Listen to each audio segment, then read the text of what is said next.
Welcome back, everybody, to our weekly reading of Nietzsche's The Gay Science. We begin this week with aphorism 15. From a distance. This mountain makes the landscape it dominates charming and significant in every way. Having said this to ourselves 100 times, we become so unreasonable and grateful that we suppose that whatever bestows so much charm must also be the most charming thing around. And we climb the mountain and are disappointed.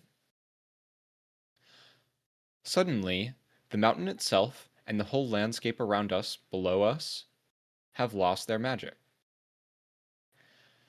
We had forgotten that some greatness, like some goodness, wants to be beheld only from a distance, and by all means only from below, not from above. Otherwise it makes no impression. Perhaps you know some people near you who must look at themselves only from a distance in order to find themselves at all tolerable or attractive and invigorating. Self-knowledge is strictly inadvisable for them.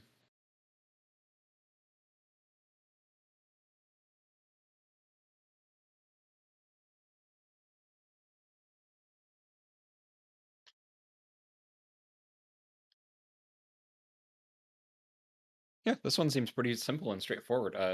Any quick comments to open it up? Just placement right after the one about love, avarice, and friendship.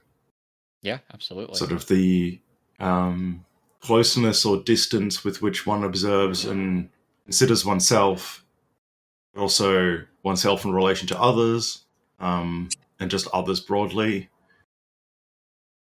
Um, how close or far that feeling of that vantage point feels like, and how true or false that closeness, the relationship to that closeness, um, might profess or for. Yeah.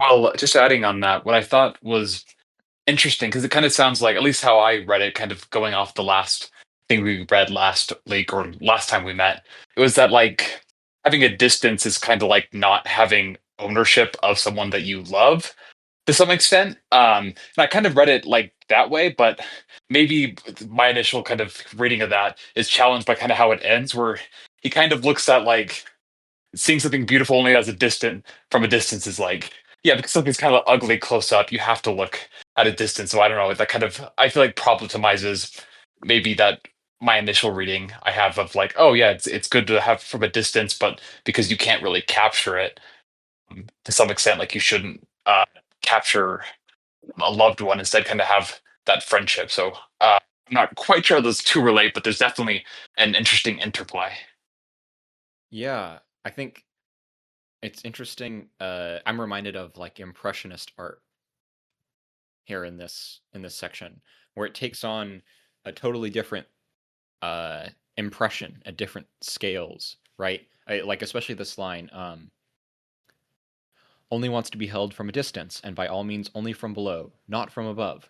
Otherwise, it makes no impression. And I think impressionist art is kind of like that, where if you get so close, you start to see the brushstrokes as opposed to the sort of the larger shapes and shadows and interplay of space in the work, right? And those no longer have an impression. It's just the strokes themselves, right? Yeah, like how in the poems it went over kind of the distance between like a bird's eye view looking from a mountain, or looking at the mountain from the top, from the bottom, from like the middle angle, and it's Yeah, really, yeah. we have to interact differently. The perspective has to be included as an element of that interaction. Yes. Yeah, and he very much went on about that in the poetry, especially in relation to like friendship and learning more about oneself. No, it's not explicitly stuff like referenced that. here in any way, but my mind briefly goes back to the microscope. Um, because of how like lenses work, right? Shifting, if Mm, you invert the perspective from which you're looking at through a particular lens, right. what you see is the opposite or something completely different to kind of what you're expecting. But if you look at the lens through the correct orientation, then you get the sharpness increase or the zoom in effect, whatever that you're sort of after. Um, Yeah, and the zoom in allows you to look at something from sort of uh, a particular distance or a particular yeah, yeah, uh, just set sort of of arrangements where different things are leaving impressions, right? Like the yeah, the microorganism or reptilian kind of the shedding as he and talks the about in yeah, the one on like I think it was scales or something like that. yeah, The yeah. like yeah, like the Yeah, and just kind of, I know microstructure, it's right? this is That where I'm like I'm there's reading into something it a bit completely more because it's different not at all leaving an mentioned, but impression like at a different you know, scale. microscope slides. If you ever screw those up, putting them on a, if you get the, if you invert it, if you get it the other way around, like it's easy. It's actually easier to do than you'd think. You prep a slide to chuck onto the microscope, and then you accidentally invert the damn thing. And sometimes the thing that's on the, because of like the nature of the size of what Mhm. you're dealing with, it doesn't even fall off, right? Like it just could have, I have legit put a microscope slide incorrectly into the microscope upside down, and I've been confused as to what I'm looking at because it's backward and it's like cutting through another lens of glass, so like the Mhm. zoom in effect was off, and Upside down, yeah, just backward, sort of all my sorts of brain things. just went Yeah, to that, because of the reference to microscopes previously.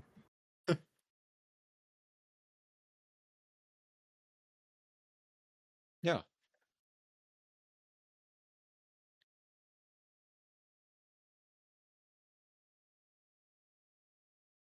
I think this line too is kind of witty, but also, uh, self knowledge is strictly inadvisable for them. Talking about uh, perhaps you know some people near you who must look at themselves only from a distance in order to find themselves at all tolerable or attractive and invigorating. Uh, self knowledge Yeah, is strictly inadvisable for them. I think this yeah. is sort of an interesting Can think tension of a with couple of some of the people like classic wisdom, right? who like photos of themselves on Around stage at a self knowledge. distance, but if you put them in front of a mirror, they will stand in front of the mirror and find things that is wrong with them in their costume, or there's a uh, there's extra judgment and anxiety in standing right in front of the mirror at close range versus sort of seeing a photo of yourself sort of performing on stage from 100 meters distance, kind of wide angle shot of the whole affair, sort of thing. The closer you are to the mirror, the closer you get to all of your imperfections and pimples and whatever else. Mhm.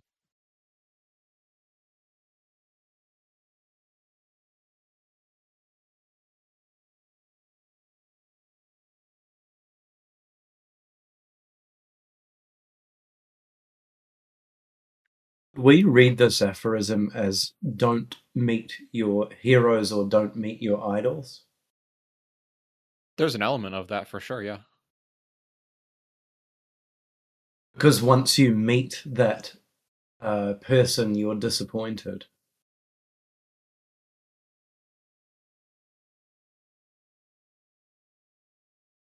Yeah, and I think he's sort of saying that we're able to have these idols only sort of from a certain perspective, from a certain distance, Mm. right?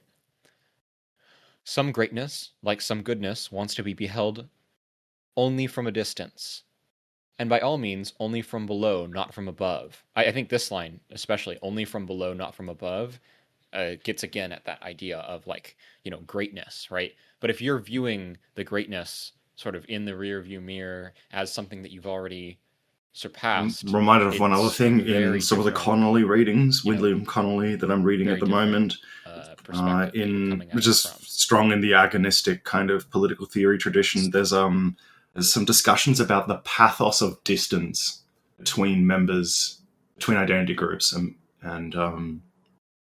as kind of like a core as part to the Connolly setup of like the first and second problem of evil in broad ethics.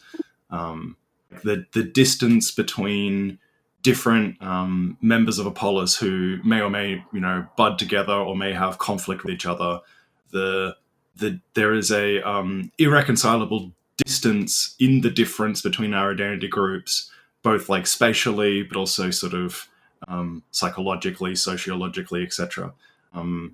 And the that distance, to a certain extent, must be maintained in order for the setup to be preserved. Otherwise, it collapses. And Connolly sees a healthiness that can be garnered in respecting that distance and not wanting to collapse it, because it's a requirement for hospitality to be possible, because we can't be swamped either and then have no energy left for the other, if that sort of makes sense. Our propensity to have good times with the other is in part requires that pathos of distance between us and them to be maintained in one form or another. Yeah, it's a bit of its own whole rabbit hole, but I feel like you could sort of tie it back to some of these aphorisms. If someone wants to challenge me, please feel free to tell me that I'm wrong. But Seems like its own whole rabbit hole, but interesting note.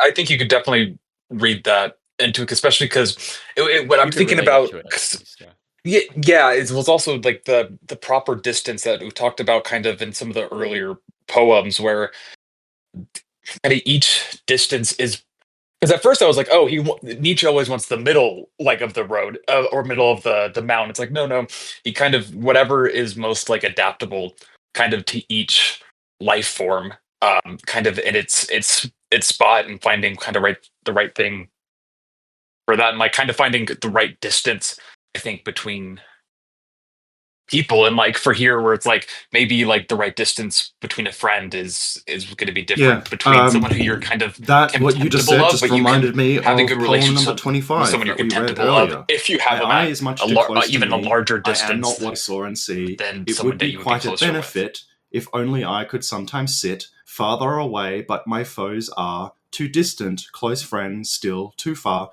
Between my friends and me, the middle would do. My wish, you guess my riddle. Mhm. Okay, gotcha. Yep.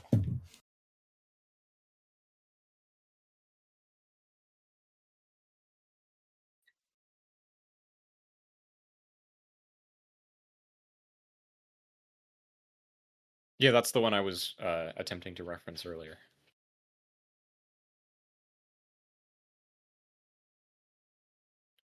Yeah, I think with that, we can move on to number 16.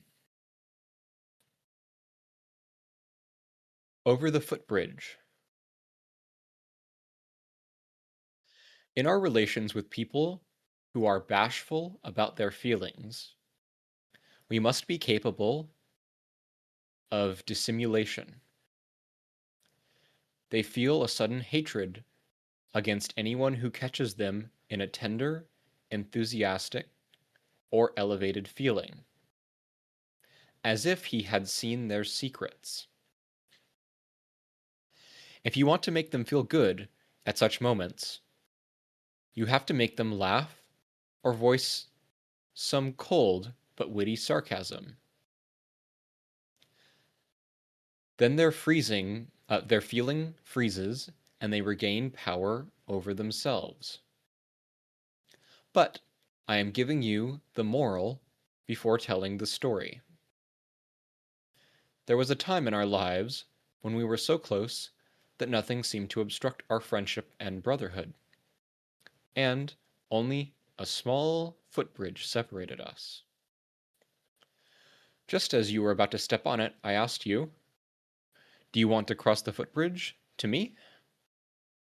Immediately, you did not want to any more. And when I asked you again, you remained silent. Since then, mountains and torrential rivers and whatever separates and alienates have been cast between us. And even if we wanted to get together, we couldn't. But when you now think of that little footbridge, words fail you, and you sob and marvel.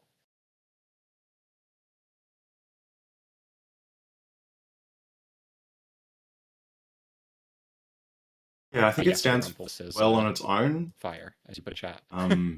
Caveat there being that it's connected to everything we've kind of covered so far. It fits really well in between Avarice I one kind of and the think one this we one just had. stands on its own. I don't know that there's really much to I'm say. sure if we scratched our brains hard enough, we could tie this back to several of the poems too, thematically.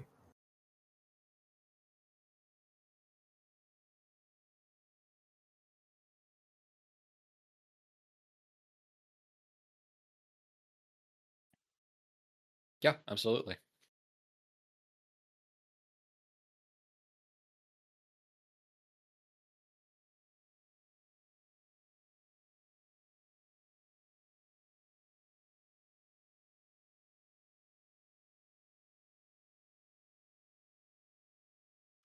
Number 17.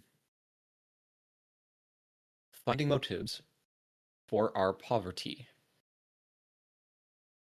There is no trick that enables us to turn a poor virtue into a rich and overflowing one. But we can reinterpret its poverty into a necessity, so that it no longer offends us when we see it, and we no longer sulk at fate on its account. That is what a wise gardener does when he places the poor little stream in his garden in the arms of a nymph, and thus finds a motive for its poverty. And who does not To me, need this nymphs this is as he Stoicism does? and Epicurus. This is the nymph in Epicurus's garden, the stream in Epicurus's garden. This is a rejection of Stoicism to me.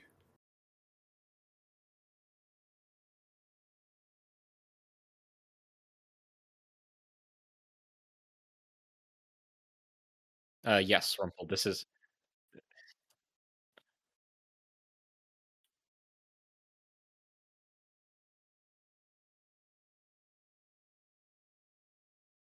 Yeah, yeah. I could definitely see that.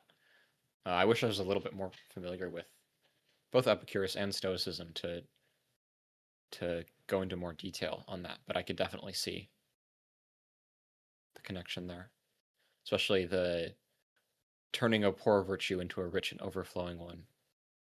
Although I think that there's kind of a funny resonance here in that Nietzsche often finds, rich and overflowing life in things that have been generally considered vices, right? But it's not necessarily the same as poor virtue.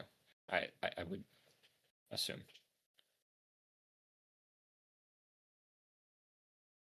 Lack of virtue isn't necessarily the same as like an overflowing of vice.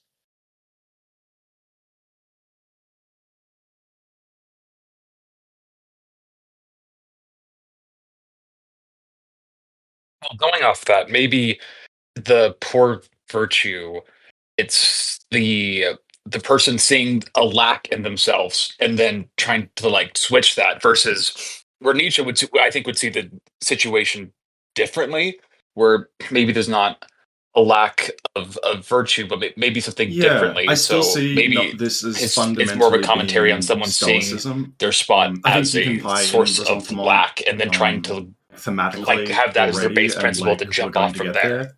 Um, I think that's a for great way for to take me, it like as well. Stoicism It 101 sort of gets begins into with more explicitly like resentment. the Epictetian or Epictetus like tirelessly repeated mantra that we have to distinguish what depends on us from what does not. Like that is Stoic. That is the first tenet of Stoicism. Is the whole like what I can change and that which I can resignation. Exactly. Yeah.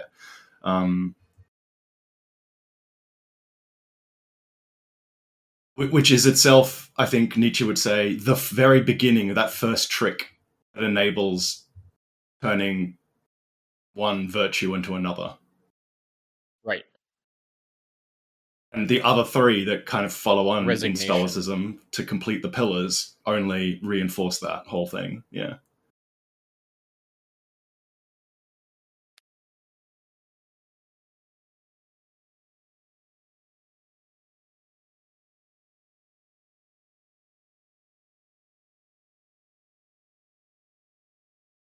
Yeah.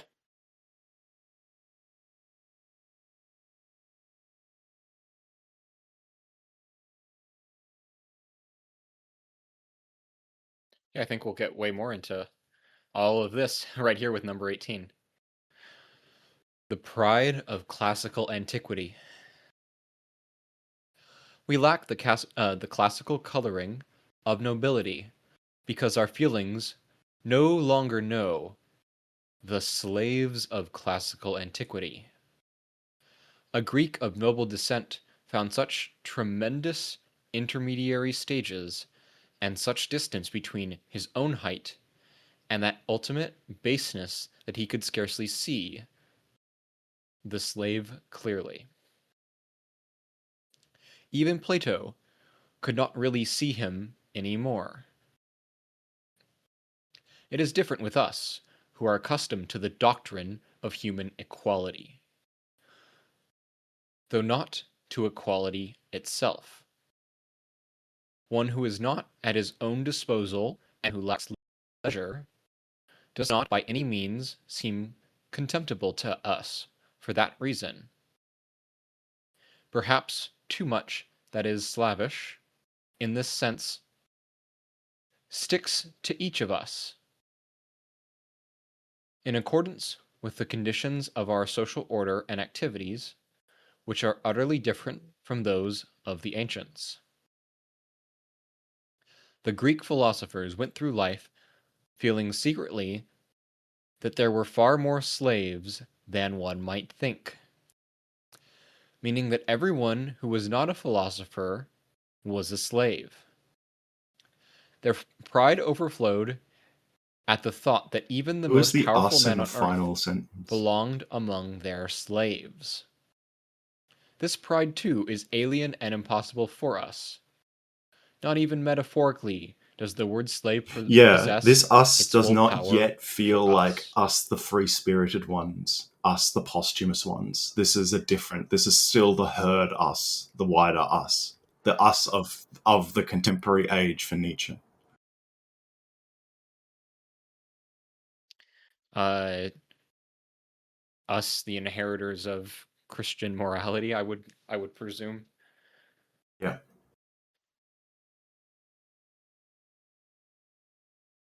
Correct. Yeah. I I also agree. like the opening line. We lack the classical coloring of Yeah, those nobility who are because is our different with feelings no us longer who are know the accustomed to the slaves of doctrine of human classical equality, antiquity.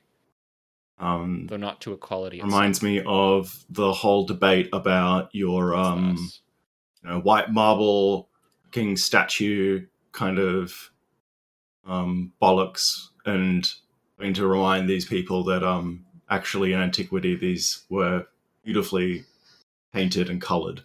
They were not garishly, yeah. They were not these platonic kind of perfect white marble figurines.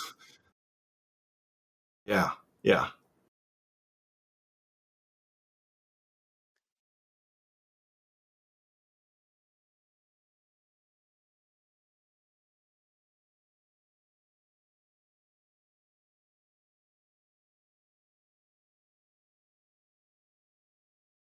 Garishly even. I mean, like,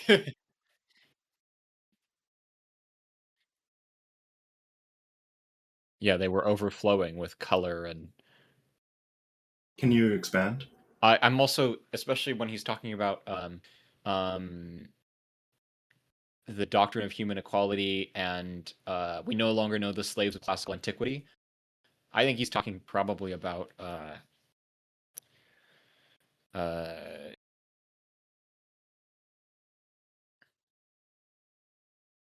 Hegel here.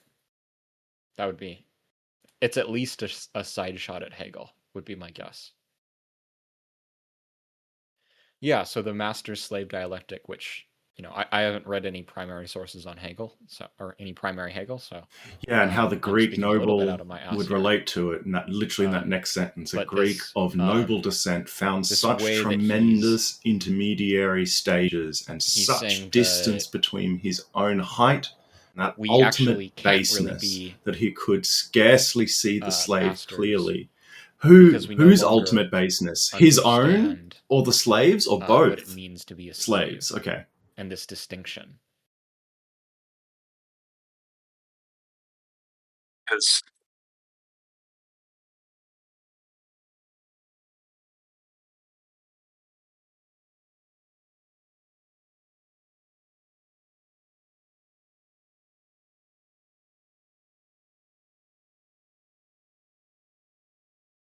Right. This is seeing the slaves. Yeah.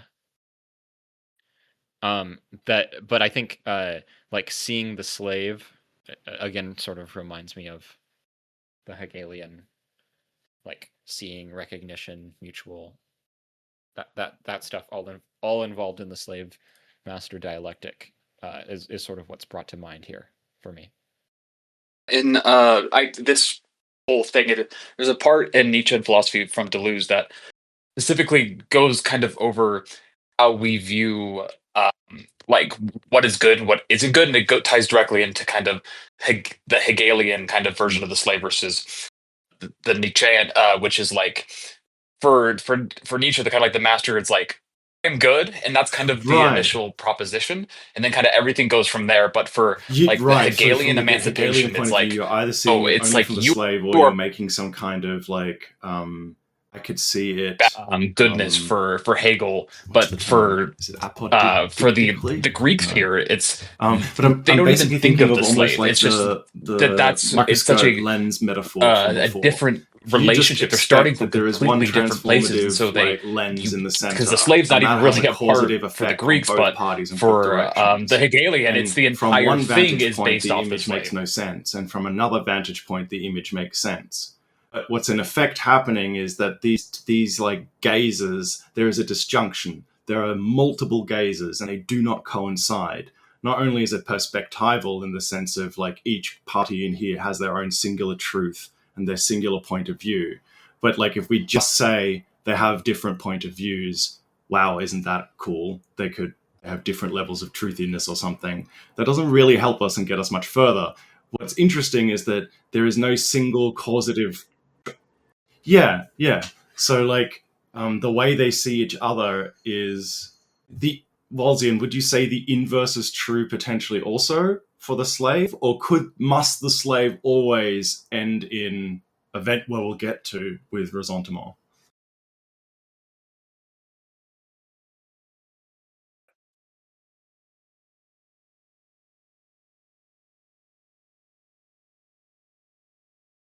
So this is Yeah, from the that's already sort of perspective. the Platonic, right? This entire aphorism could not be written from the perspective of a slave. That sort of makes sense. It's kind of written from the perspective of Nietzsche as a clever observer, or someone who aligns themselves with Greek nobility, as sort of vaguely described here. Can you? I think I Um, get what you're getting at. Can you that's explain it one more arguably an time? interpretive invitation we see in a lot of What do you Nietzsche's mean? What do you writing. Is mean like exactly? reading But oneself like kind of into like by one inverse or there. two of the sort of setup positions. Like I guess I'm trying to say is I'm clicking onto both what August and what you, Olzian, were saying around the relationship between the two, and that it's not like the level of distance between the two means that like to the noble, the slave kind of almost makes no sense and is understandable, other than through some kind of like baseness, and vice versa. We know we're going to get to resentment or ressentiment. Must that though be only the sort of like, is there a fait accompli here or not? I don't know.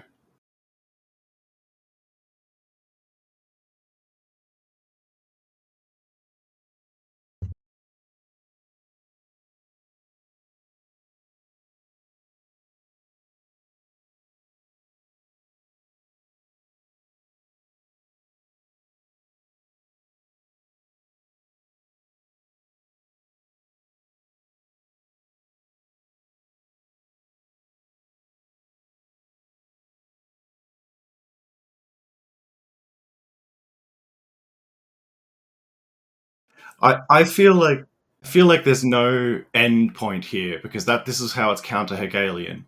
I think the idea of Yeah, well, tremendous definitely. intermediary There's stages the and introduction distance of the twist here of is resentment into kind of having kind of the starting from the slave point, like where you're saying like where there was kind of a dignity in having the distance Yeah, between and like, it yeah, kind of there can be it people also sort of signals inserting that themselves and the but not like having some distance kind of like false and the equality, but duration of the it intermediary inserts like a twist stages into there. I'm can not change. like They're not, I'm they're definitely kind of mobile, pushing because they're not I fixed agree and I like what you're saying. I don't know if I have kind of through much more ages.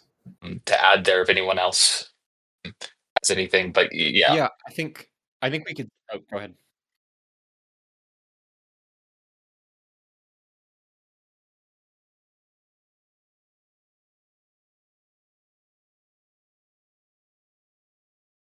Yeah, there's not some like clear separation of like Yeah, identity one, yeah. identity Like, two, there is right? nothing in this There's this paragraph sort of explicitly that would rule out gradient the and shifting possibility social of a field. future reversal, where today's ruled become tomorrow's rulers. Mhm. Yes. Yeah, so like he says, in accordance with the conditions of our social order and activities, which are utterly different from those of the ancients. So, like, that was in relation to, like, we actually can't even really fathom this distance anymore, Yeah. where the way that our lives and our social relations work doesn't even allow that, right? This aphorism, like that first line you highlighted of the three, it's not like the Greek nobility have some strong sense of Right. patriarchy that they must exercise over the slaves. It kind of reminds me of Machiavelli. When we were Relationship talking in about sort of part reading the is different perspectives constituted into it, by where it's distance. sort of like it's sort of this frank look at how things are functioning without sort of reading this human equality into it, this sort of like uh maternalism or whatever you want to call it, right?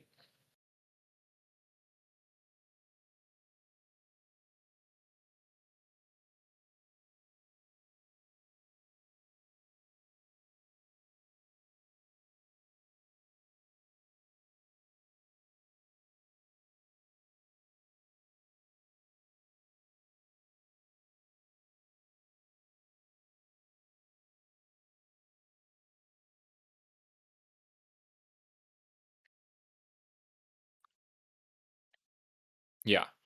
I think a good little thing I'll just briefly bring in relation to that is sort of like, especially before Socrates, um, belief in belief, right? Which is a Latour thing, but Latour takes from Nietzsche and some other French philosophers, and uh, some other people as well. But the idea of the modernists and I sort of see Socrates as like one of the first to believe in belief, right? It's not that there's this emergent It's process a that all of us are processes constitutive and parts of processes and all byproduct these things. of But no, there's this ultimate how truth, identities are and sustained. They require and arguably other people not just have distance, but beliefs. a Those beliefs can be pathos of true or distance. false, right? The But sort of that the testing of but that beliefs, pathos right? of distance is not to Where be Nietzsche sort of medicalized to the talks negative about in a things modern around liberal this, sense. or in In a similar fact, way, the where stuff that I'm it's sort like of why this I this like direct Connolly is that he command, takes exactly is these what he sorts talks of about in terms aphorisms of Twilight and of the suggests Isles, that but this this direct pathos of sort of distance is hold not only on like necessary to that doesn't sustain these really, relations it's not really intrinsically in how like we just arguing conduct beliefs human and life positions. and how It's a our language direct systems work and how we social have relation. sort of identify groups, ethnic, religious, spiritual, sexual, gender, etc., etc., etc. But this pathos of distance is fundamental to the setup. It preserves, or not preserve, has preserving features. It contains the seed for genocide in it too, and murder and displacement. But it also has the seed for hospitality in it. Like it's a fertile space. It depends on the nature of that intermediary space. Um, Reading into it, right? Like intermediary stages. The original here is about duration, distance in that sense. But I think it maybe I'm making a wrong move here in the sense of like assuming it's wordplay in some sense, but like okay, if we have two entities and there is a distance between them, and we're working in a sort of a sense where, in theory, space and time exist, what is the nature of that distance? What lies in that space?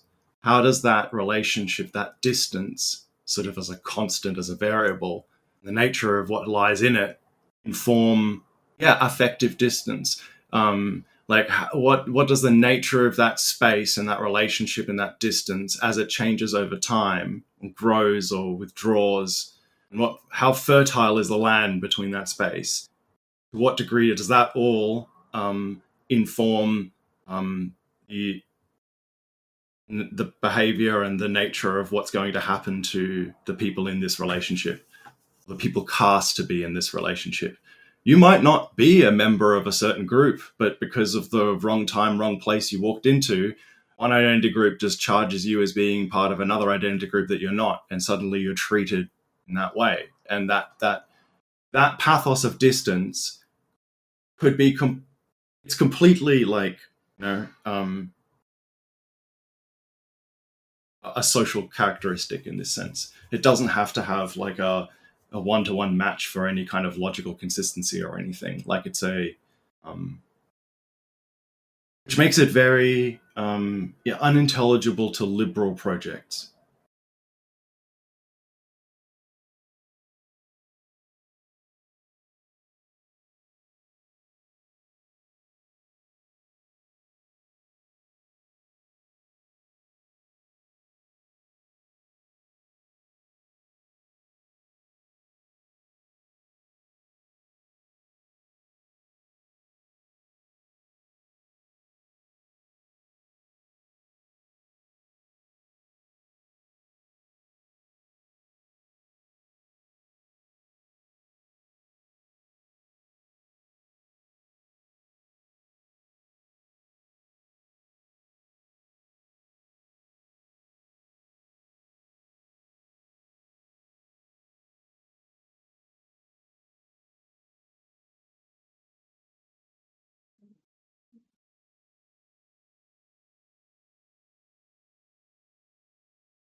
Speaking of unintelligibility, let's get on to number 19, evil. Evil. Examine the lives of the best and most fruitful people and peoples, and ask yourself whether a tree that is supposed to grow to be that is supposed to grow to a I proud feel like height this is sort of like a can little mini dispense interlude. with There's bad a weather reason and it's short. storms. It's not going to make like a longer Whether explication. misfortune and external We see resistance, that later in the book, and especially in Beyond kinds Good of and Evil, hatred, and then again in jealousy, Genealogy of Morals. stubbornness, mistrust, A little bit of hardness, cheeky use of, avarice, without which any violence great growth, even of do virtue, not is belong scarcely possible. among Like the if you're moral still into people virtue condition, ethics and you've hung without along which this any long, great growth, this one should snap even you out of any of final virtue, pretenses. is scarcely possible. Like coming after The 18 as well. poison of which weaker natures perish strengthens the strong. Yeah, fascists make shitty memes. Nor do they call it basically, poison. is the it's the TLDR of the evil connotation there on that 4-part. Yeah. Sorry, JQE. Sorry, August.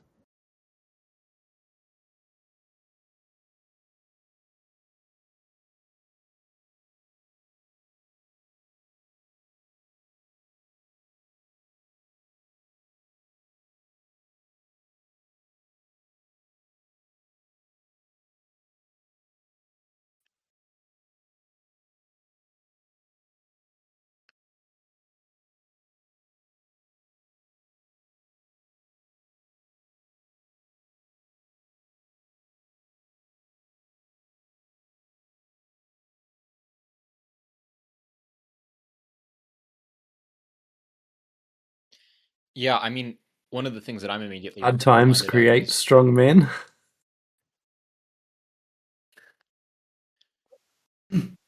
Mm.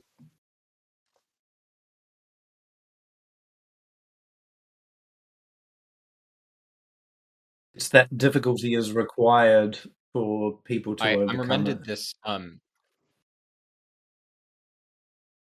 I think this line right here: a tree that is supposed to grow to a proud height can dispense with bad weather and storms. This one reminds me a lot of um, Twilight of the Idols. I don't remember which aphorism, but the line is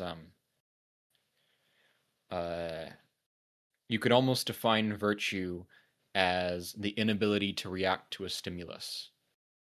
Something like that. I'll see if I can find the line, but it's a very good line. But this ability to sort of take things in stride, right? To adapt and grow is itself sort of this strength and this virtue, right?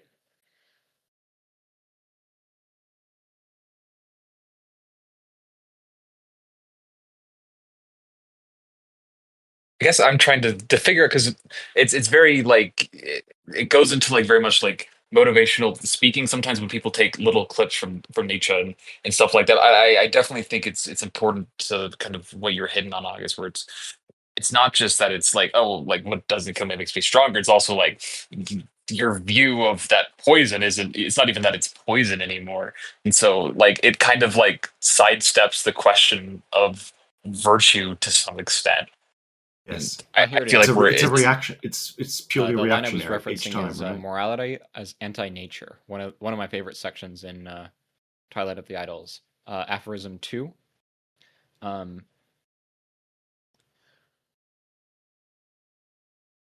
The weakness of the will, or to speak more definitively, the inability to not respond to a stimulus, is itself merely another form of degeneration. The radical hostility, the deadly hostility against sensuality is always a symptom to reflect on. That's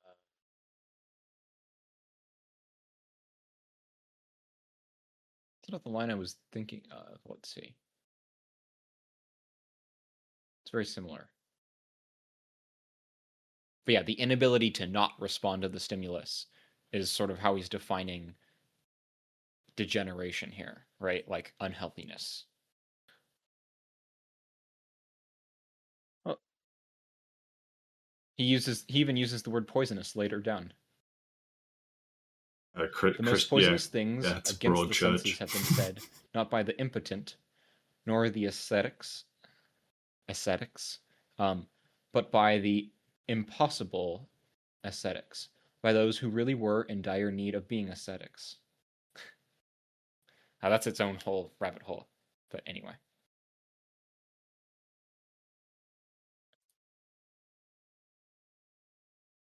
This is the line I was thinking of. The inability to resist a stimulus. You want to share this next one? Vice is merely this physiological Wait, Dignity of inability Folly is so not short. to react. One afterwards is pretty long. Maybe we share that one in half or something. The ascetics one is a barb against Schopenhauer. Yeah, Schopenhauer, probably Socrates as well. Religious figures. It's a barb against a lot of people.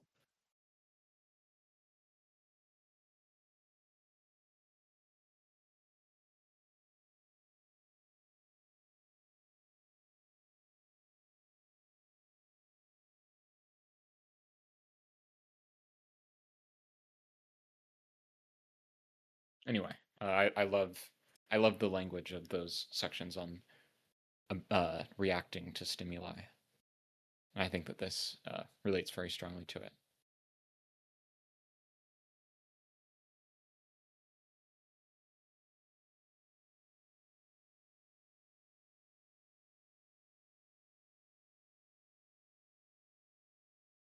Sounds good. Number 20. The it's my timer. Okay. The dignity of folly.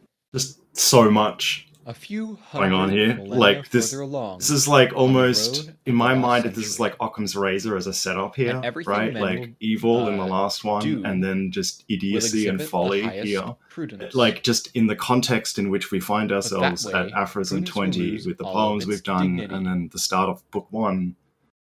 By There's so then, much going it on will be here. Oh my god! necessary to Like be you could prudent, cast this in the but it economic will also domain, be so like common political and economy vulgar domain, and this that an applies just as disgusted equally to taste capitalism as it does to communism. will Completely experience different this ways. necessity And as also, there's an vulgarity. allusion to the productive capacities of that And system of just as the vulgarity tyrant of and what truth it's and going to, science the could new increase things it will esteem produce, the new for the tastes it lie, will yield, a tyranny of the prudence effects of could spur the prudency growth of a new as a kind of function. nobility. When we're To right be and noble wrong, might then come to mean like, to sorry, I'm entertain just follies. so much going on.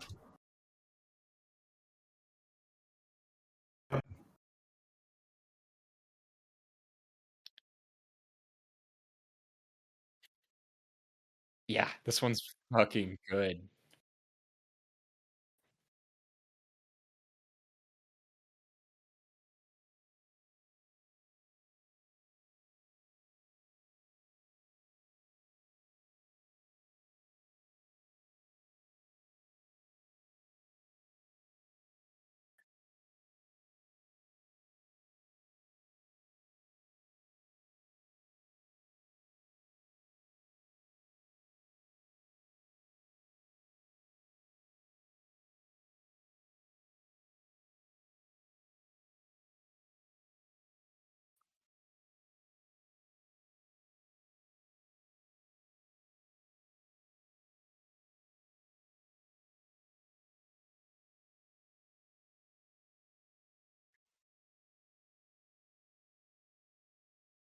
Right. Like you mentioning authenticity Yeah, there, I just mean, sort of one of the things that thematically, I I'm think there's a thinking of lot to play with is as a social word media, there. right? There's even right now, there's sort of like this dichotomy between the sort of the manufactured image where people have 100%. I mean, Prudence is like, celebrities one in of the general, core right? Where people Stoic have values. extremely manufactured images that are very tightly constrained. They have everything scripted in advance. You know, they go into an interview, they have all the questions already. Like this sort of incredibly prudent, right, behavior, where people are afraid of how they'll be interpreted or something along those lines. But then Where's there's that from? this sort of sense of some people just uh, sort of dive head first, right? And there's this kind of folly to it, right? Like, yeah, you could say something really fucking stupid, and there's sort of this authenticity to it, right?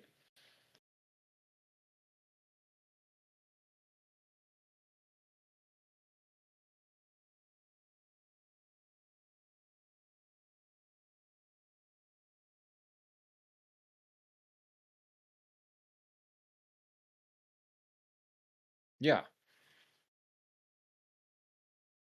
that prudence itself is sort of a life denial, as it only allows the dominance of certain impulses, right?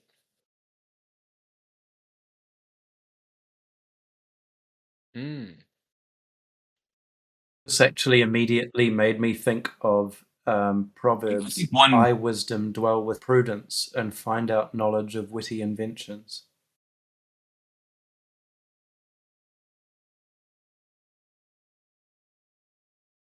The Bible.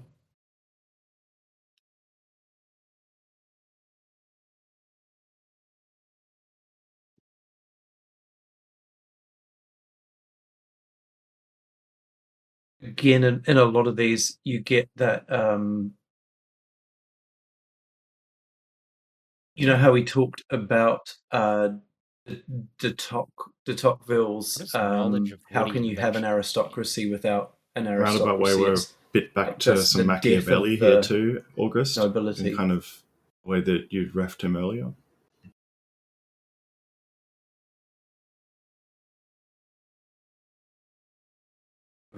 And also, I don't know if you know Erasmus in Praise of Folly.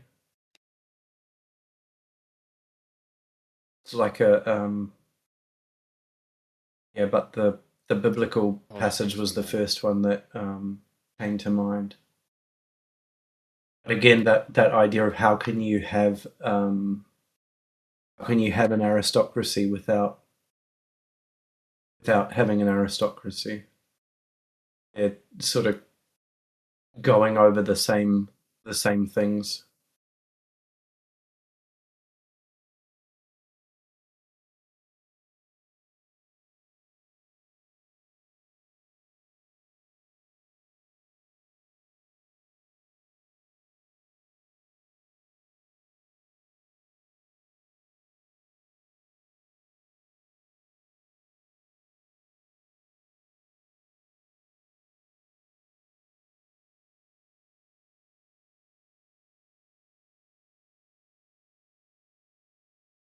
Yeah, yeah. Number 21, the teachers of selfishness. To the teachers of selfishness. Sorry about that. A man's virtues are called good depending on their probable consequences, not for him, but for us and society. The praise of virtues has always been far from selfless, far from unegoistic. Otherwise, one would have had to notice that virtues, like industriousness, obedience, chastity, filial piety, and justice, are usually harmful for those who possess them, being instincts that dominate them too violently and covetously and resist the efforts of reason to keep them in balance with their other instincts. When you have a virtue, a real whole virtue, and not merely a mini instinct for some virtue, you are its victim. But your neighbor praises your virtue precisely on that account. One praises the industrious even though they harm their eyesight, or the spontaneity and freshness of their spirit. One honors and feels sorry for the youth who has worked himself into the ground because one thinks, for society as a whole, the loss of even the best individual is merely a small sacrifice. Too bad that such sacrifices are needed, but it would be far worse if the individual would think otherwise and considered his preservation and development more important than his work in the service of society. Thus, one feels sorry for the youth, not for his own sake, but because a devoted instrument, ruthless against itself, a so called good man, has been lost to society by his death.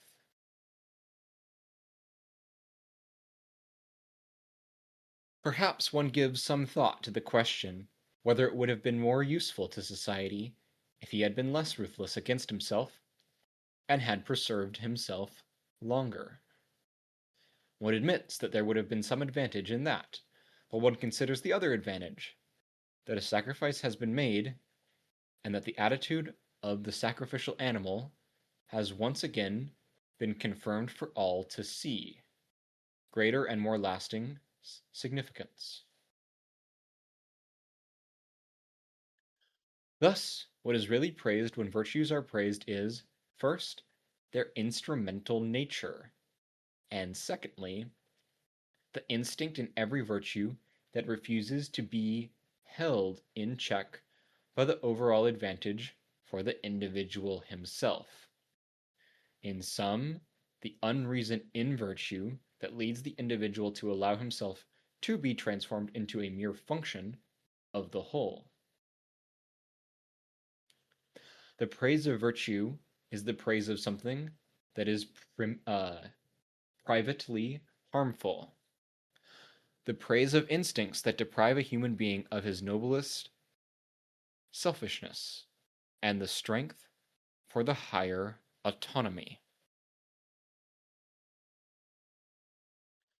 To be sure, for educational purposes and to lead men to incorporate virtuous habits, one emphasizes effects of virtue that make it appear as if virtue and privilege and private advantage were sisters.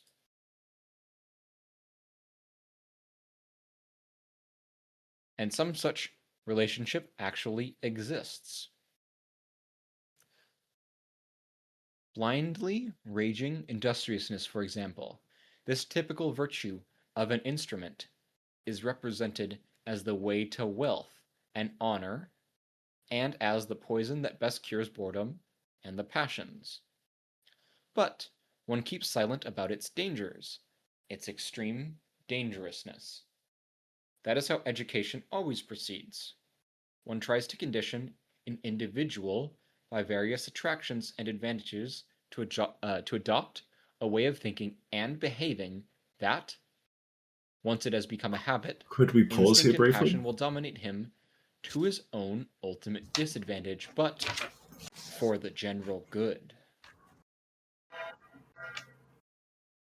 How often I see I'm fence sitting. that blindly How does the raging room feel? industriousness does create wealth and reap honors, while at the same time depriving the organs of their subtlety, which alone would make possible the enjoyment of wealth and honors.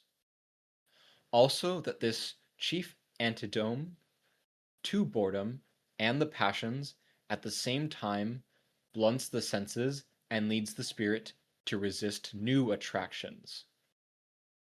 The most industrious of all ages, ours, does not know how to make anything of all its industriousness and money, except always still more money and still more industriousness, for it requires more genius to spend than to acquire.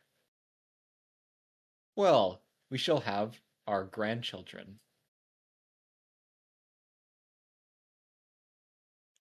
If this education succeeds, then every virtue of an individual is a public utility and a private. Sure, yeah, this one's quite long. It's almost done. Do you want to pause here? Or you want to go all the way and then go one section at a time?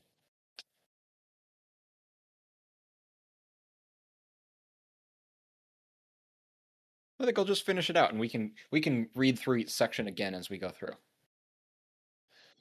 If this education succeeds, then every virtue of an individual is a public utility and a private disadvantage, measured against the supreme private goal, probably more impoverishment of the spirit and the senses, or even a premature decline. Consider from the point of view, one by one, the virtues of obedience, chastity, filial piety, and justice. The praise of selfless, the self-sacrificial, the virtuous, that is, of those who do not apply their whole strength and reason to their own preservation, development, elevation, promotion, and the expansion of their power, but rather live in relation to themselves modestly, thoughtlessly, perhaps even with indifference or irony. This praise certainly was not born from the spirit of selflessness. The neighbor praises selflessness because it brings him advantage. If the neighbor himself were selfless in his thinking, he would repudiate this diminution of strength, this mutilation for his benefit. He would work against the development of such inclinations, and above all, he would manifest his selfishness by not calling it good. His selflessness. Apologies there.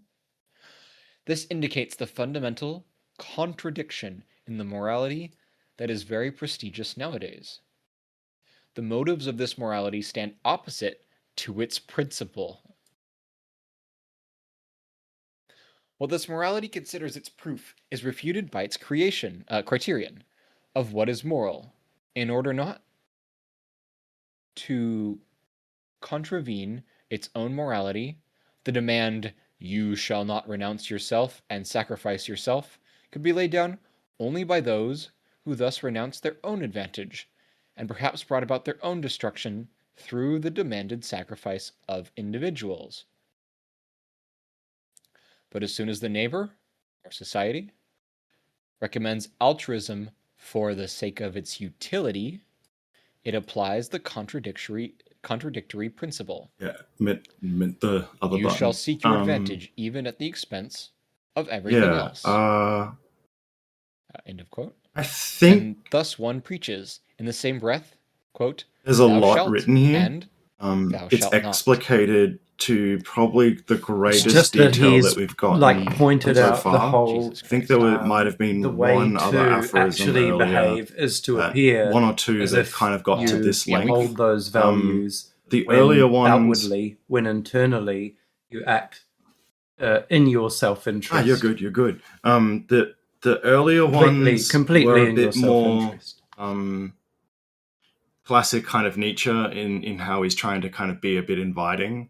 It's not sort of like the production of not morality lengthier because it's in essay format, making intro sentences and arguments of the and slave stuff. morality is in the Here was a self-interest bit of those more, who are well, benefiting not from saying it. it's kind of fully gone in that direction or anything. I mean, let's go. But we section by have section. several Runkle, sentences through.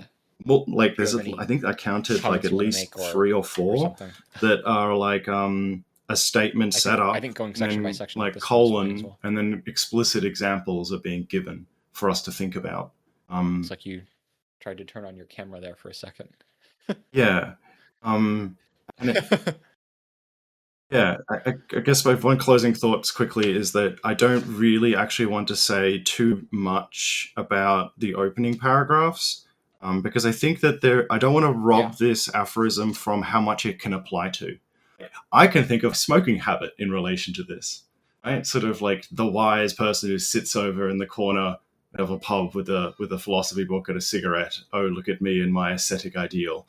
Don't I match the? I was just enjoying it. I think so that this much, has a I very couldn't wide. hardly bear to stop. You can read yourself into this quite widely if one. Maybe I'm wrong here. Maybe I'm just patting myself on the back. But I think one can read into this in the sense of applying this critically against oneself in a way that I think someone like Freud reading this would be like, holy shit, I've got to write an essay.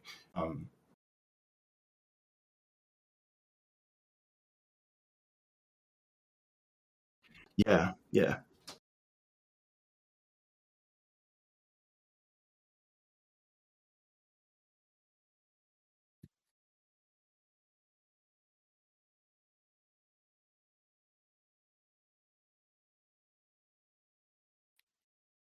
Yes, this one's very well explicated. Yeah, so let's go through each one. I mean, sorry to interrupt if you have.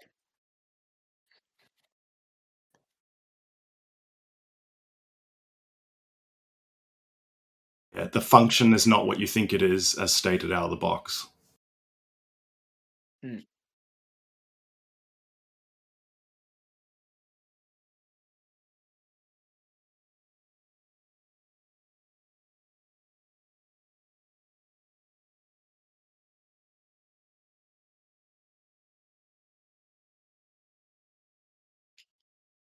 Yeah, well,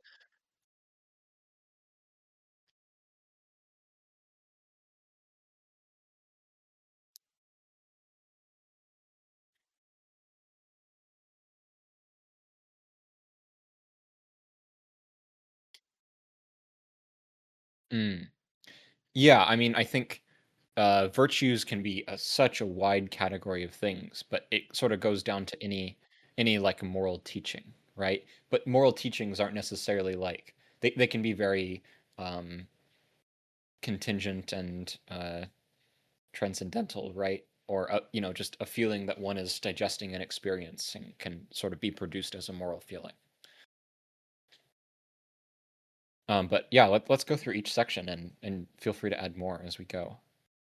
A man's virtues are called good depending on their probable consequences, not for him, but for us and society. So this is sort of like the opening setup, right? It's Correct. Yeah.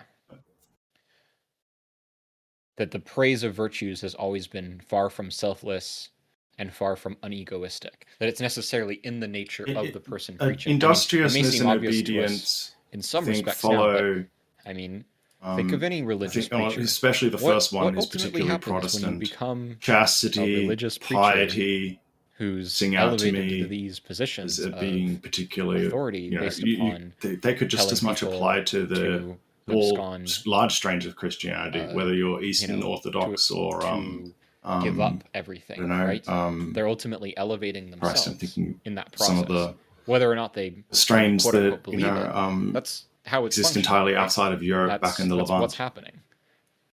happening. And so, and same thing for people just every day praising Yes. selflessness. Why do they praise it? Yes. Well, it's good for them. Isn't that lovely?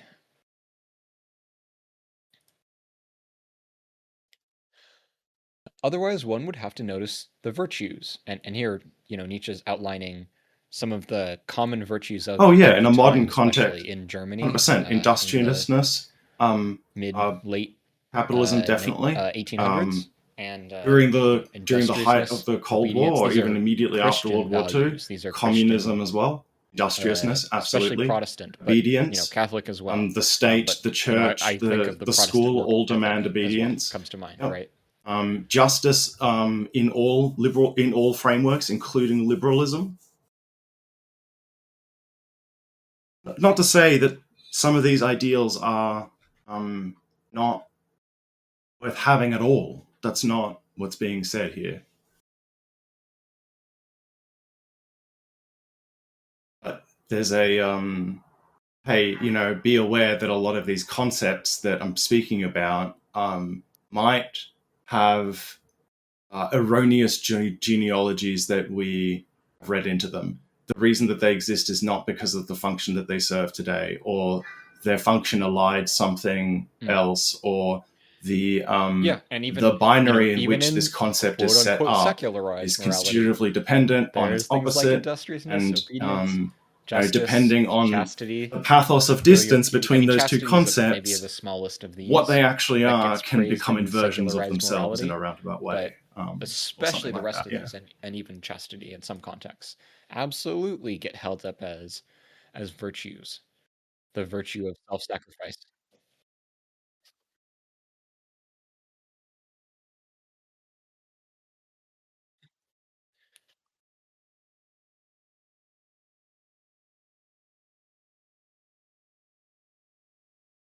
Obedience, absolutely. Filial piety, justice. Yeah.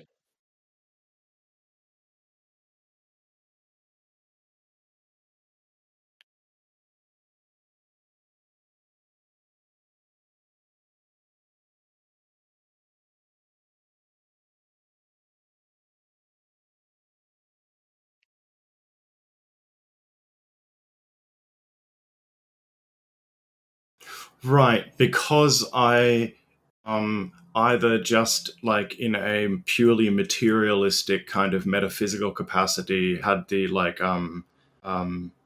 is it called, economic principle of like doing one thing for going something else. Christ, opportunity cost, or all the time it took me to do XYZ. Therefore, the cost of that to myself was worth it because of the good of something else. But there's a misplaced reading. Yeah, the good at like misplaced reading. The greater good, Which I guess Where was the one on places beauty? this again I'm with the reminded so continuation much of the being one on beauty anti-utilitarian, that it's, or at least using the maybe language of, you and know this is what, what I that must have particularly been in like in Twilight. his stuff a lot, is sort of this where language of Nietzsche talks about the functions, that this sort of man creating which beauty is sort of like the highest having doing computing stuff, you could arrogance, literally but think of in a he computing sort kind of of, term.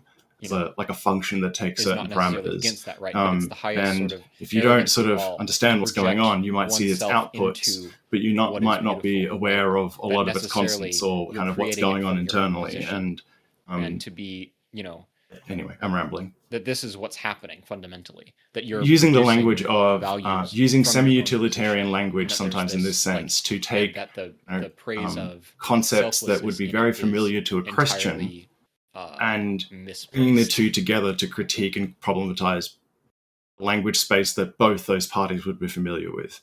British utilitarian kind of, yeah.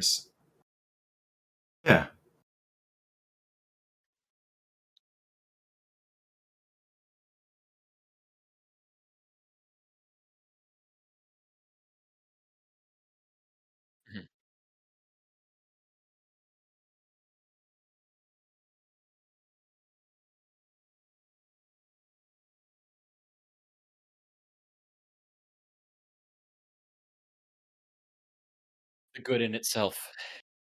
You did it for the good. Yeah, so good. Yeah, exactly.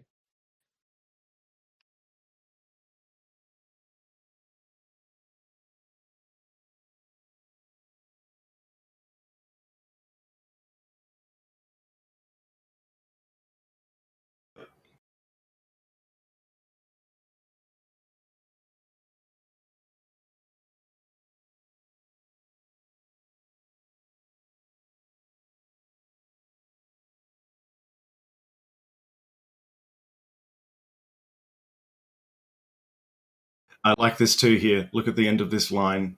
This reveals how Nietzsche thinks about death and good people and how the good in someone could persist not just during their lifespan but after their life. Thus one feels sorry for the youth, not for his own sake. It's right. It's the closing of that paragraph at the very top of that page here. Thus, one feels sorry for the youth, not for his own sake, but because a devoted instrument, Yeah, ruthless I mean, against morality. itself, a so-called Field good of- man, has been lost to society by his death.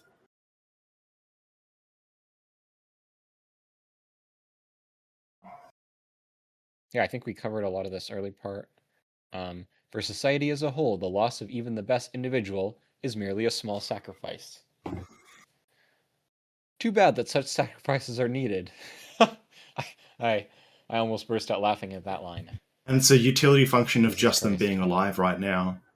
What they couldn't they just continue doing what they're doing? Wouldn't it be amazing if they did that till age 99 and then they carked it and then they had the But it good would be life far and then worse we if can the just like individual rubber would think stamp otherwise repeat and that consider ad his infinitum. preservation and development more important than his work in the service of society. This is like, capitalist asceticism, like par excellence, right?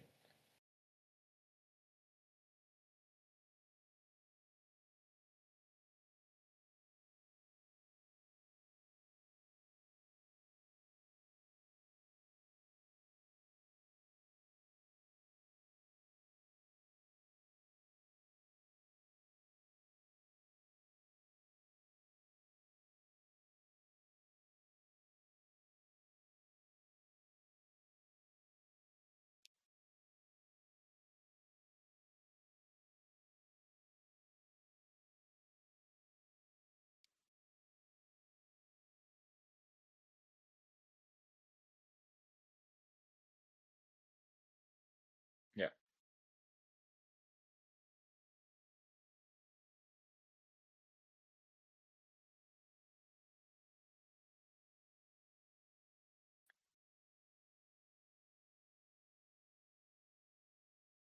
Yeah, yeah. I mean, think about even nowadays in the news. Oh, the person died. Oh my gosh, that's so sad. He did so much charity work or what, this kind of how Yeah, how this we is the consider like these thought things. deviation What we briefly. consider a good It man feels like it necessarily starts as that, being but I think he's so being sort of steeped in systematic here in the sense that selfishness, he's right? In thought selfish the opposite interest. case, or yeah, that utility function, like running it through to its logical conclusion.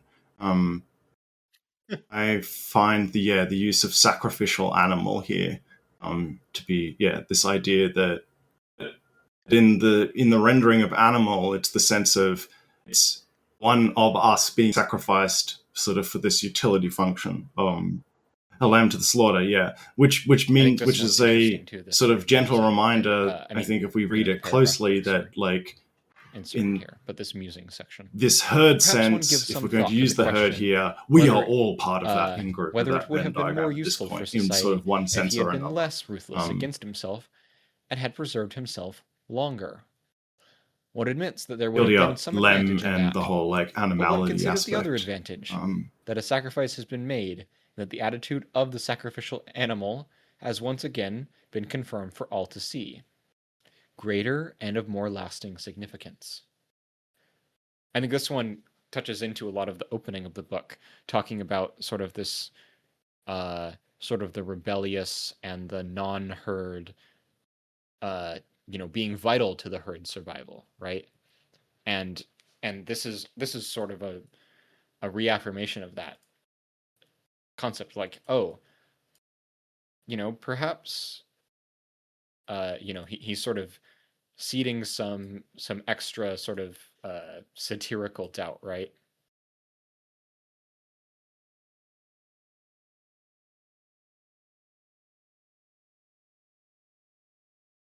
Yeah. And the closing part there too about the sort of phenomenology of it for us all to see, greater and of more lasting significance, which sort of suggests that there are other competing signs sort of in this space. The confirmation of this event is the most significant and lives on and paints the lamb to the understanding slaughter. of the sacrifice or the perceived sacrifice.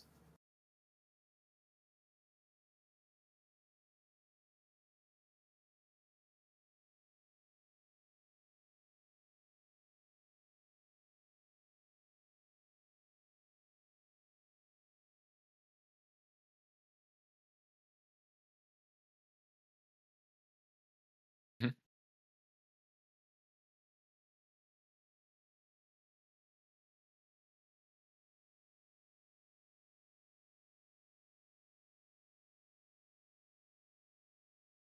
I think it's also another sort of again another uh, condemnation of asceticism of it in a utility sense, even, right? That that like I was sort of getting at before, that we actually sort of need this sort of we need this self-interest, we need this unusualness, we need this non-sacrificial attitude to produce things that are vastly more important, right? Than just what one is able to produce through fealty and piety and industriousness, right?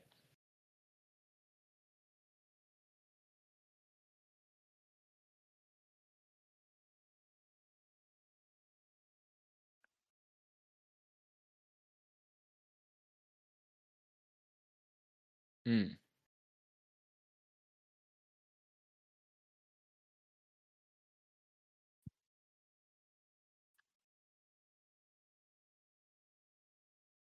Yes, the whole social.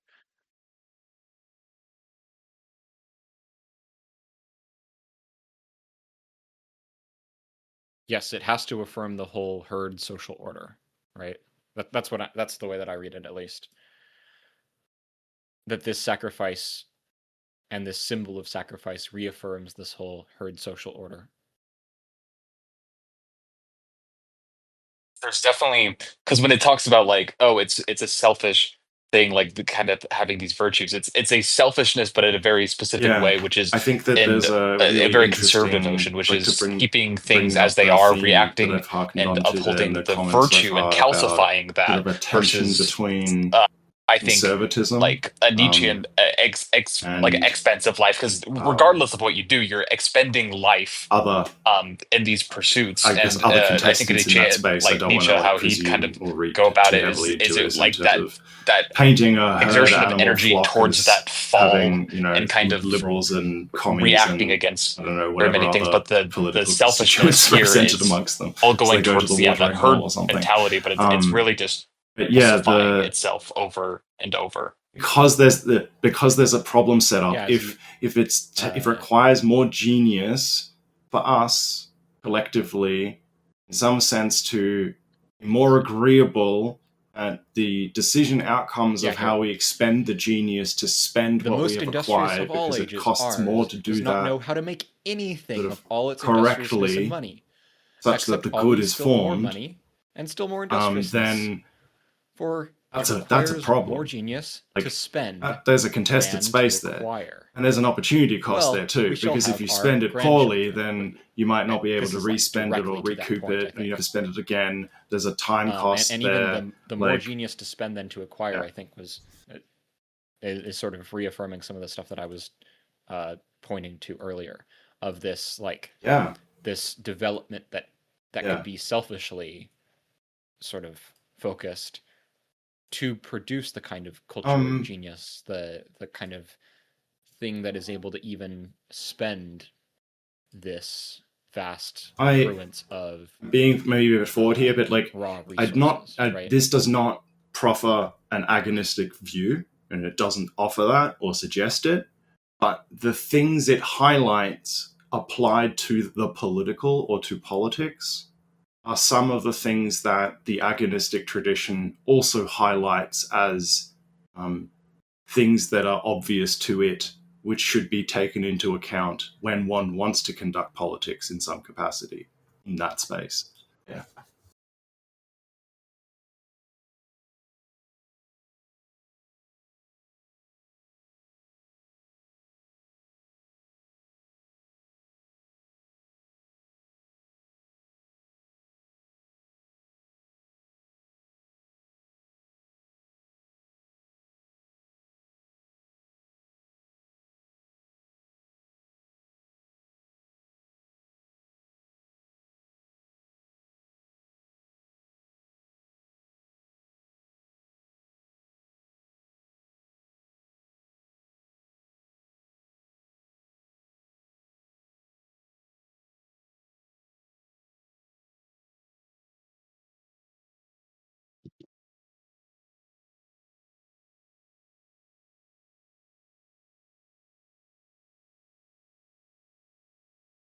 Mm.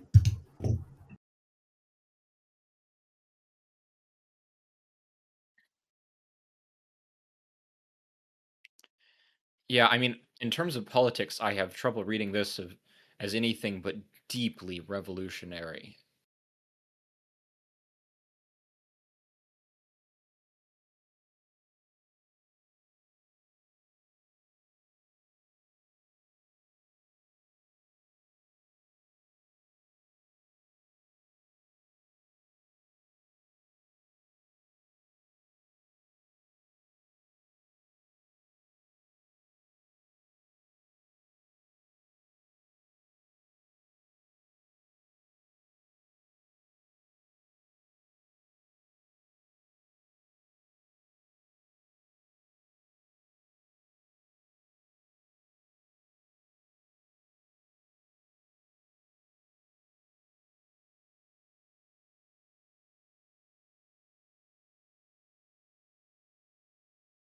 Yeah.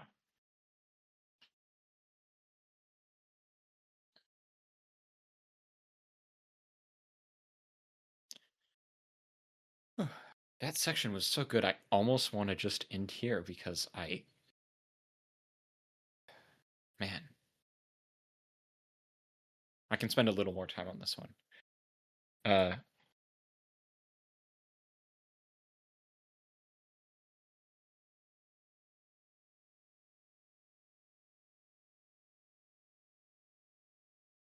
I think this, here. How I often see that blindly raging industriousness does create wealth and reap honors, while at the same time depriving the organs of their subtlety, which would alone which alone would Mm. make possible the enjoyment of wealth and honors. Very important line, especially for how we were talking about it and this genius of expending, right? I think if you haven't already seen it, Brooks's video on the capitalist cuckold, I think, uh, very much in line with this idea. Rumpel in the chat brought up Elon Musk, and that's one of the examples in the video on the capitalist cuckold. Also, that this chief antidote to boredom and the passions at the same time blunts the senses and leads the spirit to resist new attractions. And so this is like this, uh, you know, again, this sort of uh, death that's happening, right?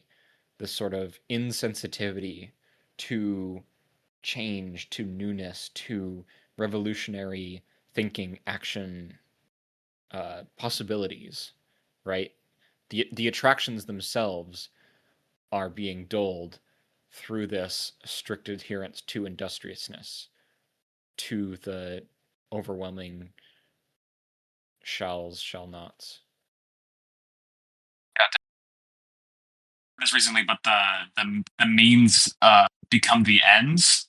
That's I heard that, like, that's horrifying, because I think that that fits here perfectly. When you're like, oh, I'll just like keep doing this, and then so I'll be in a better spot, like eventually, where I can finally do what I actually wanted to do, which is, it's like dangerous thinking, because like to some extent, yeah, we all are limited in what we can do, but when you desensitize yourself towards something in the process to get to a different spot, you miss it completely in the interim there, which is, I don't know. I find this amazing, but also like deeply horrifying. Yeah, I mean, there's a lot of. I think trying to think of what a good example of this is in film, because there's films like horror toys with this kind of theme as well. That this like inability to become other than what one does, right? Is sort of being. I But want to highlight too it's a thing feminism. even in Imagine real being a life. There are woman lots reading of this people who from a are woman's point of view, wealthy investment even if you have it bankers quite well who did in this sort grind of until as a they're contemporary of Nietzsche at the 40 years time, old, and you'd now be they're wealthy. quite But morbidly aware 40 is of still the pretty filial young in some senses. responsibilities, But chastity responsibilities, what the obedience fuck responsibilities kind of to your, person are you not just in now the sort of normal structures if that you everyone put else would be yourself exposed through to, the that and church, the through the state, position of that? the school, And etc. the But subjectivity produced, also your, I responsibilities like to your you're father, going to to your have to go on a mother, whole on etc. a journey that's at least as hard as what you already went on, just And that to last one, be able to justice in particular. have sensitivity and uh all these other things again, right?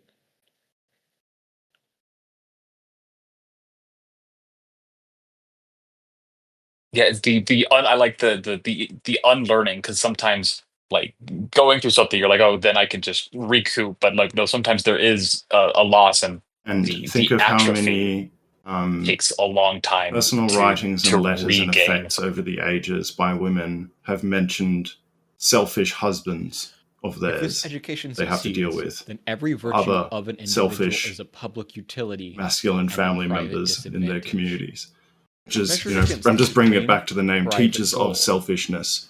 I can think probably of some many impoverishment of the fathers who, in the spirit reading room at night, and the in the evening, senses, where only the boys are or allowed, even a women aren't premature allowed in the reading decline. room, it's also the smoking room, Consider from this imparting point of view, one wisdom, by one, the patriarchal virtues of wisdom to their obedience, young chastity, boys, filial which piety, would, and justice.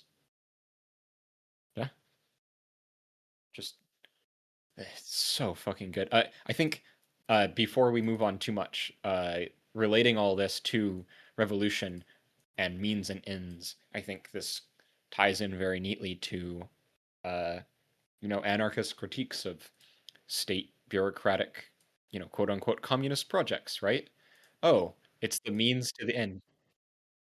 Yes. yeah. Go out, my boy, be reap in the world, be selfless in the world, be selfless to your family, so that then in private, you can come home and take whatever you please because you've earned it. I don't know, just going off topic a bit here, in too much into the feminism politics, but I just kind of wanted to highlight that, like, different audiences that could be reading this, certainly back then, but also now, and how, like, Yeah. I mean, it's seen as a shame even on your siblings and on like it's everything. Yeah. The yeah, just sort of, why am I the bringing attention to this? duty to society placed upon Part and you parcel of the sort of is answers to how enormous and could horrifying. And someone and who's a produces second or a third wave feminist or that identifies same thing themselves through that even remotely process. with either of those two traditions use Nietzsche as a jumping board in order to do liberatory feminism. And I would point to passages sort of like this.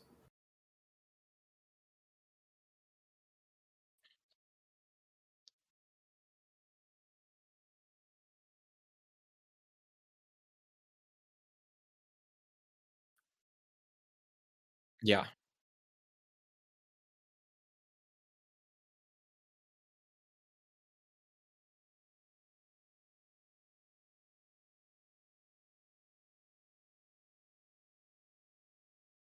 Hey, look at what's the one that's the fad nowadays? Love languages. That originated as pretty much that exact same thing. oh, you need to be selfless. You need to make sure that you're meeting the needs of your partner by doing all of these things that are, but it's this kind of social regulation towards the same sort of sacrificial, there's no yeah, it's very much the same thing. Oh, you need to be more selfless in this relationship.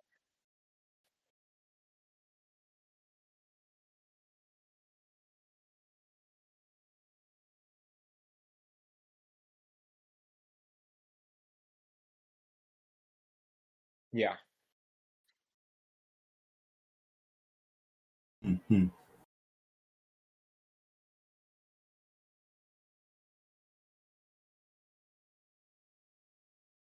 Yeah, it's a Yeah, quick and it's always departure point insisted too that, for having the a, woman in oh, I that wonder position what the who's, power relations are between the these nodes property that I'm starting of to of map the out. men is selfless for them, right?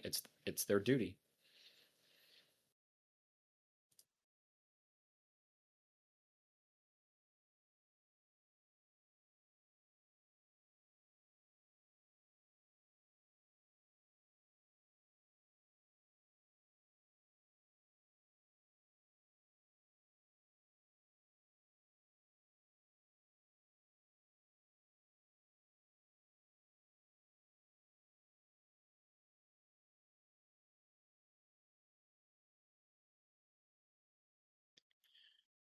In order not to contravene its own morality, the demand, "You shall renounce yourself and sacrifice yourself," could be laid down only by those who thus renounced their own advantage, and perhaps brought about their own destruction through the demanded sacrifice of individuals. But as soon as the neighbor or society recommends altruism for the sake of its utility, it applies the contradictory principle. That I'm highlighting that line as well.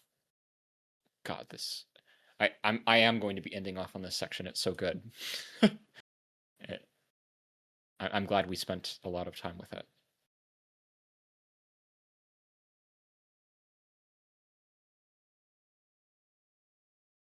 I think one question that's good to sometimes ask in Nietzsche is it's especially with utility. It's like who is this good for? Like exactly who Mhm. is that good for? I think is very it'd be a very quick way to shed kind of the illusion of oh I'm doing it for like the greater good, and it's like well if you break that down, it's like oh wait you can find that selfish point a lot quicker when you ask kind of who exactly benefits from this. Mhm. And are the people benefiting from it doing the same, right?